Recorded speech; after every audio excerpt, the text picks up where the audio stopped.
Dans ces belles parachiotes de Vayeshev Miketz et Vayigash, on reconnaît le personnage dans le Tanakh qui a le plus pleuré dans sa vie. En tout cas, celui que la Torah va nous spécifier à 7 reprises qu'il a pleuré. C'est nul autre que Yosef Hatzadik, Vayevk Yosef. On voit que Yosef a pleuré énormément.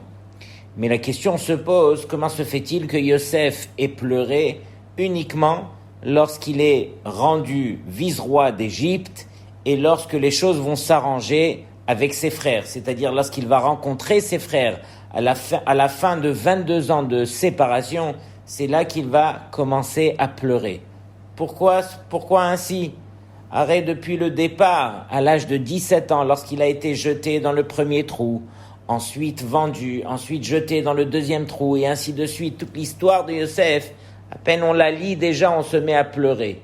Yosef, lui, la Torah ne nous spécifie pas qu'il a pleuré à ce moment-là. Quand est-ce qu'il a pleuré, encore une fois, Yosef? C'est uniquement lorsque, après 22 ans de séparation, il retrouve ses frères, c'est là qu'il se met à pleurer.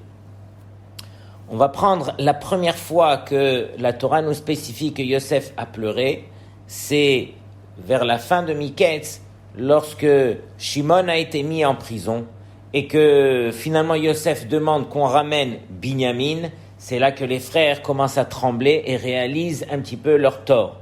Vayomeru ish el achiv, chacun se dit, aval hashemim anachnu, nous sommes coupables. Alachinu asher rainu tzarat nafsho, sur notre frère qu'on a vu combien est-ce qu'il souffrait, beit haneno elenu velo shamanu, lorsqu'il nous a supplié et qu'on ne l'a pas entendu. Lorsque Yosef se trouvait bien sûr dans le bord, dans le premier puits, alors il a supplié, il a sûrement dû pleurer même.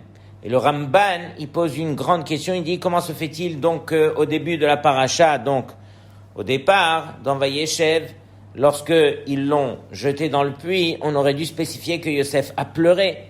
Le Ramban y donne 3 tiroutim, justement pour ne pas accuser les frères. Premièrement, parce que si on avait dit que Yosef avait pleuré, que les frères l'ont vu pleurer et ne l'ont pas délivré, ça serait grave quand même.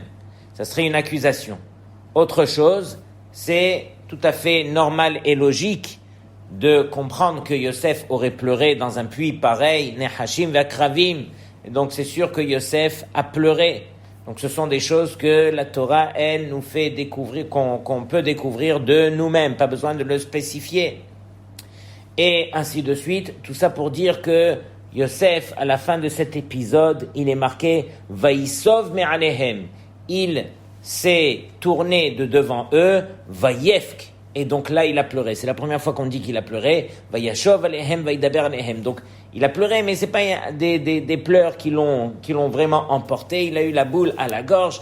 Il a pris un verre d'eau. Il s'est essuyé les yeux et il est revenu vers eux, justement, pour enfermer Shimon devant eux. Donc, il l'a mis en prison et ainsi de suite. Par la suite, alors on verra que vraiment Yosef va pleurer. Quand est-ce qu'il va vraiment pleurer à chaudes larmes? C'est lorsqu'il va rencontrer son petit frère Binyamin et que, si vous remarquez bien, il pose à Binyamin comme question, mais est-ce que tu as des enfants? Il lui dit oui, j'ai 10 enfants.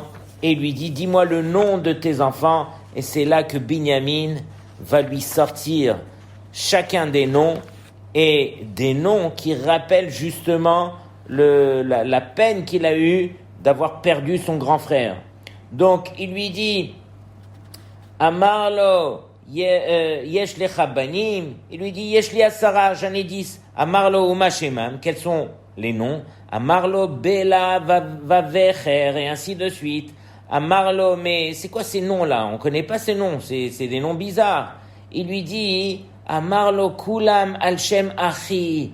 Ils ont été nommés sur le nom de mon frère, Ve'atzarot asher metza'uhu, et les problèmes, les épreuves que mon frère a subies. Premier, Bela. C'est quoi Bela? Chez Nivla ben Aumot, il a été englouti parmi les peuples. Becher, Sheya Bechor Leini, c'était le premier-né de ma mère. Et ainsi de suite, il y en a même un qui s'appelle Hupim. Pourquoi Hupim? Shelora Hupati, qui n'a pas vu ma Hupa, Velo Raiti Ani Hupato, et moi aussi je n'ai pas vu donc sa Hupa, et ainsi de suite. Tout ça pour dire que Yosef a senti à ce moment-là combien il avait d'appartenance justement avec son frère et combien il faisait partie de la famille, combien il a été rejeté pendant toutes ces années. Imaginez, 22 ans, il y avait de quoi pleurer. Mais encore une fois, pourquoi est-ce que Yosef a pleuré? Pourquoi la Torah le justifie uniquement après les 22 ans, quand les choses vont s'arranger, quand il va rencontrer ses frères, quand il a juste à leur dire que ça y est, c'est moi, Akadosh Baruch Hu m'a mis ici en tant que vice-roi, justement pour que vous puissiez descendre en Égypte et que je puisse donc nourrir toute la famille. Il y a une belle histoire qui devrait un petit peu répondre à cela aussi. Il y a quelques années, un groupe de femmes qui travaillaient bien sûr dans l'éducation, dans le chinuch, des femmes mariées avec des enfants. Et donc, ces femmes se sont retrouvées, elles habitaient à New York, elles sont parties dans la ville de Détroit en avion. Elles étaient là-bas de mardi à vendredi matin, elles avaient le vol du retour, donc vendredi matin à 5 heures du matin. Elles ont été là-bas pour un colloque, pour parler de l'éducation, pour parler énormément de choses. Donc imaginez une vingtaine de femmes, 25 femmes, donc elles ont laissé à la maison au bas mot au moins 150 enfants qui étaient laissés avec les papas qui sont tous restés et qui attendaient avec impatience que la maman revienne pour Shabbat. Et voici que vous avez bien compris, vendredi matin, le vol de 5 heures du matin a été retardé, une première fois, une deuxième fois, une troisième fois, ensuite il a été annulé, il y a eu une tempête de neige et les femmes ont réalisé qu'elles devaient passer le Shabbat nul autre qu'à l'aéroport. Et à partir de là, une des femmes appelle son Rav et « Kvod Rav, qu'est-ce qu'on fait? Qu'est-ce qu'on va devenir ?» Et elle lui dit en anglais « We are stuck ». On est bloqué ici. Et le Rav de demander « Mais c'est quoi stuck ?» Alors elle commence à lui expliquer et le Rav a très bien compris c'est quoi stuck. Mais il voulait juste lui dire qu'un juif, ça n'existe pas un juif qui est stuck, un juif qui est bloqué. Akadosh Baruch Hu t'a mis dans cette situation, à toi de réaliser que tu dois en tirer le meilleur, à toi de comprendre le message d'Hachem, et dans la situation que Akadosh Baruch Hu il t'a mis, il t'a laissé, Ata'osé, tu dois faire, et donc tu dois trouver la solution. C'est ça ce que le Rav lui a dit. Ça n'existe pas un juif qui est bloqué. C'est Hachem qui l'a mis dans cette situation, à lui de se prendre en main. Ça ne sert à rien de se morfondre, de pleurer, de continuer. Il faut faire. Et donc c'est exactement ce qu'elles ont fait. Elles ont essayé de faire au mieux pour réunir tout ce qu'on pourrait réunir pour les repas du Shabbat. Elles ont réuni bien sûr des nérotes pour allumer les nérotes de Shabbat. Et après elles ont commencé à réfléchir, mais il y a sûrement ici dans ce grand aéroport, il y a beaucoup de femmes, des juives qui n'ont pas où passer le Shabbat ou qui ne font pas le Shabbat. On va essayer de les attirer. Et c'est ça ce qu'elles ont fait. Elles ont attiré tout ça. Elles se sont retrouvées, un grand groupe de femmes en train de passer le Shabbat, faire des divrei Torah, chanter. Elles ont allumé les nérotes. Et voici que la femme qui a raconté cette histoire a dit que lorsqu'elle est rentrée à New York, bien sûr, des années après, elle a rencontré des femmes dans la ville qui lui disaient « Mais grâce à vous, jusqu'à aujourd'hui, j'allume les nérotes de Shabbat. » Il y en a parmi elles qui ont commencé à faire Shabbat. Donc rien qu'imaginer, Akadosh Baruch Hu, il a son plan, il met quelqu'un dans un endroit et on ne sait pas qu'est-ce qui va fleurir de cette chose-là. De même, Yosef Hatzadik, il se trouvait pendant les premières années de sa vie, à partir de 17 ans, lorsqu'il a été jeté dans le trou, il se trouvait dans une situation catastrophique dans laquelle, bien sûr, qu'il a dû pleurer. Mais la Torah n'a pas besoin de le spécifier parce que le but de Yosef n'était pas de pleurer, c'était d'avancer, de comprendre que Akadosh Baruch Hu l'a mis dans cette situation pour lui permettre de trouver les solutions. Une fois après les 22 ans où ça y est, on a dépassé l'épreuve, on est revenu, donc on est sorti de prison, on est vice-roi d'Égypte, on est là, on a compris notre mission, les frères sont descendus, on va avoir la rencontre. Là, bien sûr, on pleure. On pleure sur quoi? On pleure sur la séparation, on pleure de comprendre un petit peu qu'est-ce qui a causé tout cela.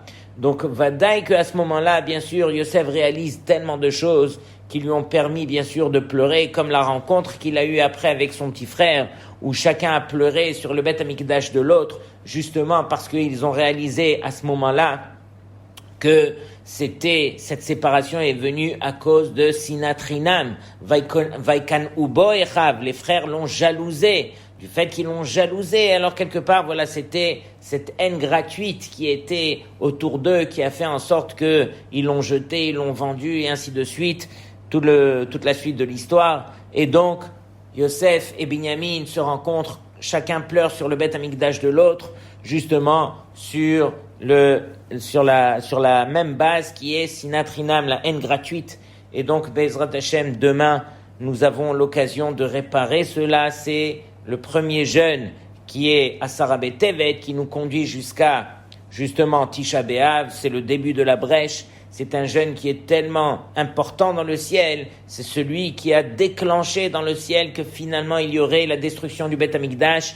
Et les Chachamim de dire que si ce jeûne était tombé un Shabbat, alors on ne l'aurait pas repoussé tellement qu'il était important, tellement que cette lumière dans le ciel ce jour-là, elle veut dire tellement et tellement de choses. À nous de prendre sur nous, justement, de réaliser combien on doit apprendre à se rapprocher de son ami, de comprendre son ami, de partager, bien sûr, ses joies, mais surtout ses peines, et de s'associer à son ami, justement, pour permettre au Beth Amikdash de se reconstruire, puisque le Beth Amikdash ne sera reconstruit que uniquement si nous avons appris la leçon et si nous avons corrigé cette sinatrinam, cette haine gratuite, justement par le contraire, par un amour qui est gratuit envers l'autre. Il faut apprendre justement à réaliser qu'il y a un prochain sur terre, qu'on n'est pas tout seul, que le monde ne tourne pas autour de nous nécessairement et que, justement, du fait qu'il y a un prochain, on doit apprendre à le respecter comme il se doit, à l'aimer, ve'afta l'ereacha kamocha.